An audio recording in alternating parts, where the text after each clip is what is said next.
सूर्यकुंड प्रांगण में आपका स्वागत करती हूँ। आप सब उपस्थित लोगों को मैं सूर्यकुंड की महिमा सुनाती हूँ।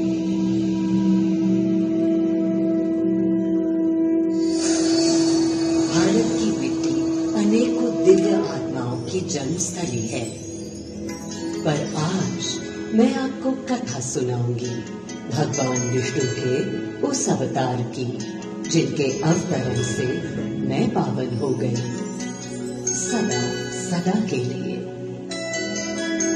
मां कौशल्या की गोद में जन्म लिया मर्यादा पुरुषोत्तम श्री राम ने अधर्म के नाश के लिए, धर्म की विजय के लिए।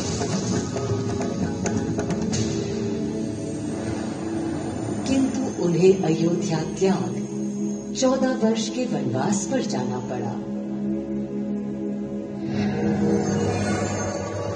पुनः वो घड़ी आई जब सीता माता के साथ उनका पुनः आगमन अयोध्या में हुआ।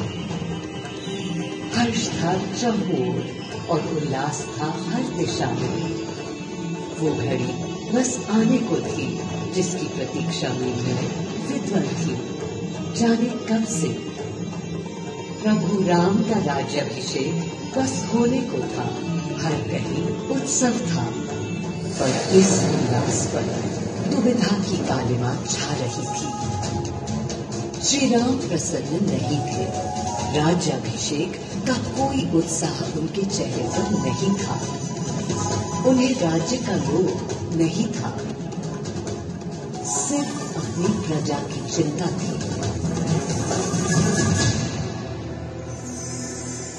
सबके मन में एक ही प्रश्न था, कौन हल कर सकेगा श्री राम की इस दुविधा को, मिटा सकेगा इस अंधकार को? किसके तेज से छट जाएगी ये क्रांति? अरे वही जिसके वंशज हैं श्री राम, जो स्वयं सशरीर धरती पर पधारेंगे श्री राम को राम राज्य समझाने।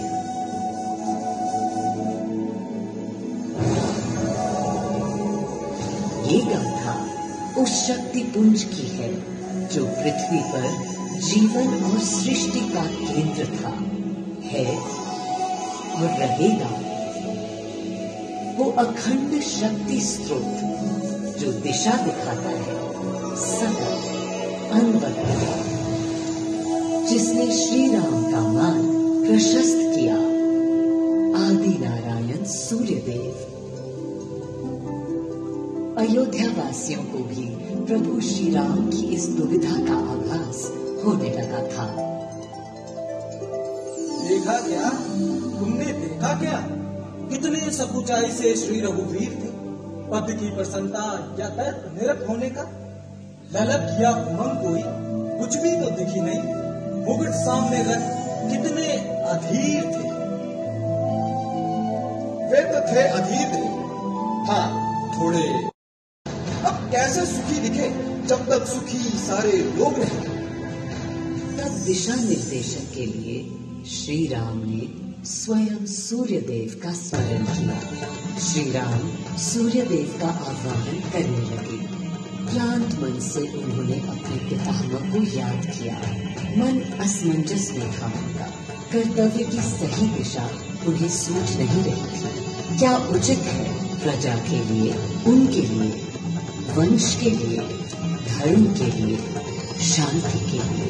इसी परामर्श के लिए अंतर्मन से उन्होंने सूर्यदेव को पुकारा।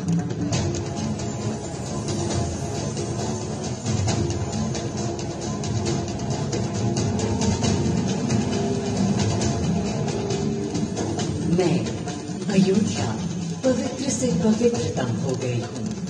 आज स्वयं श्री राम ध्यानरत हैं, मर्यादा पुरुषोत्तम आवाहन कर रहे हैं, उन सकारात्मक शक्तियों का संचार कर रहे हैं जो उन्हें, मुझे और मेरे यानी अयोध्या के हर निवासी को अनंत काल तक सही दिशा दिखाएंगे।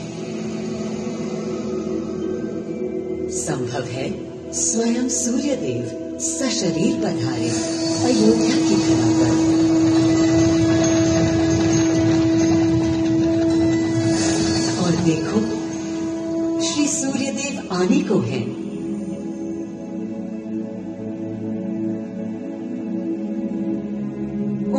पहली किरण के स्पर्श से कलियां एक एक कर खिलने लगी। जीवन की कांति हर ओर धीरे धीरे फैलने लगी।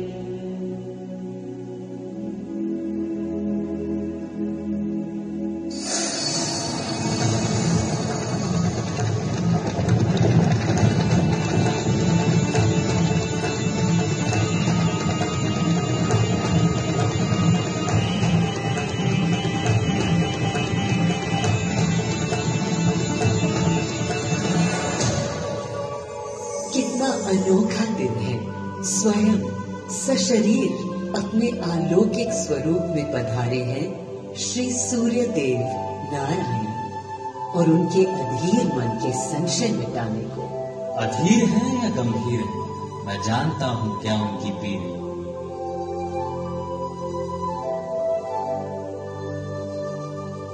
माँ कौशल्या को प्रणाम।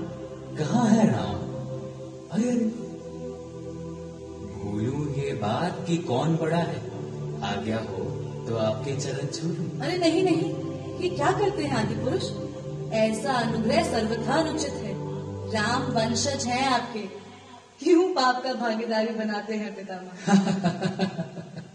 पितामह पितामह होंगे हम ब्रह्मलोक, अब धरती पर जनलोक में आ गए हैं। आइए चलिए।